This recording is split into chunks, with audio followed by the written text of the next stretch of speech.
Halo semuanya, hari ini saya akan menjawab pertanyaan apakah China akan menyerang Taiwan? Dan kalau itu terjadi, apa dampaknya buat perekonomian dunia dan perekonomian Indonesia? Bulan Agustus 2022, kita dikejutkan oleh kunjungan Ketua DPR Amerika Nancy Pelosi ke Taiwan. Kunjungan ini adalah kunjungan yang sangat penting karena Nancy Pelosi adalah pejabat pemerintah Amerika terpenting ketiga setelah presiden dan wakil presiden. Dalam Undang-Undang Amerika, Ketua DPR akan memegang tampuk pemerintahan setelah presiden dan wakil presiden. Mengapa kunjungan ini menjadi kunjungan yang bersejarah?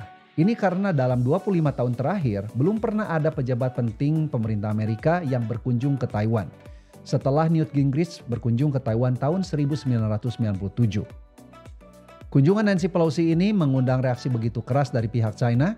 Bahkan pihak China melakukan latihan militer besar-besaran dan juga mengirim pesawat tempur saat kunjungan ini dilakukan.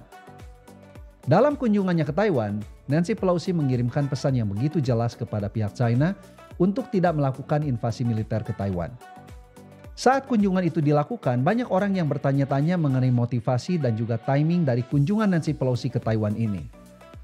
Kita tahu bahwa kunjungan Nancy Pelosi ke Taiwan itu bukan merupakan satu hal yang kebetulan, karena semua tindakan di dalam politik, dalam militer, dalam ekonomi, itu semua pasti sudah dihitung dengan matang-matang. Apalagi kunjungan Nancy Pelosi ini punya dampak politik yang sangat besar. Nah, sekarang kita loncat kepada dua peristiwa penting yang terjadi setelah kunjungan Nancy Pelosi ke Taiwan. Ini terjadi ketika Kongres Partai Komunis China ke-20 dilakukan. Peristiwa pertama adalah bekas Presiden Hu Jintao itu dipaksa meninggalkan ruangan Kongres saat Kongres itu sedang digelar.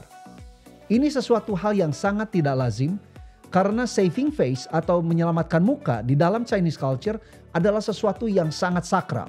Apalagi ini menyangkut orang VIP seperti bekas Presiden Hu Jintao. Tentu saja peristiwa ini mempunyai pesan politik yang sangat halus.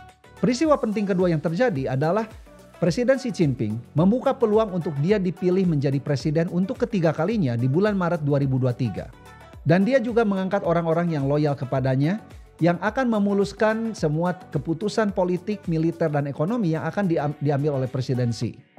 Menganalisa semua kejadian ini, saya percaya bahwa kunjungan Nancy Pelosi ke Taiwan adalah tindakan preemptif Amerika untuk memberi pesan yang keras kepada China untuk tidak melakukan invasi militer ke Taiwan.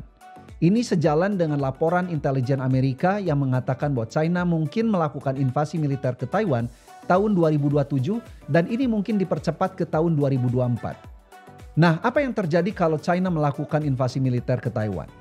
Saat ini, Taiwan adalah produser semikonduktor dunia nomor 1. Dan kalau sampai China menyerang Taiwan, maka dipastikan ketersediaan semikonduktor ini akan terganggu, bahkan terputus. Kalau ketersediaan semikonduktor ini terganggu atau terputus, ini akan berdampak sangat buruk bagi ekonomi dunia. Ini karena teknologi modern sangat bergantung pada semikonduktor. Bagaimana dengan ekonomi Indonesia? Tanpa semikonduktor ini, dipastikan Indonesia tidak mungkin bisa masuk ke dalam industri 4.0. Bahkan Indonesia tidak bisa tinggal di dalam industri 3.0 karena industri 3.0 masih sangat bergantung kepada semikonduktor. Itu artinya Indonesia harus mundur kepada industri 2.0. Kalau itu terjadi, maka ekonomi Indonesia akan terdampak sangat buruk. Jadi, saya berharap supaya invasi militer China ke Taiwan ini tidak pernah terjadi. Sampai jumpa.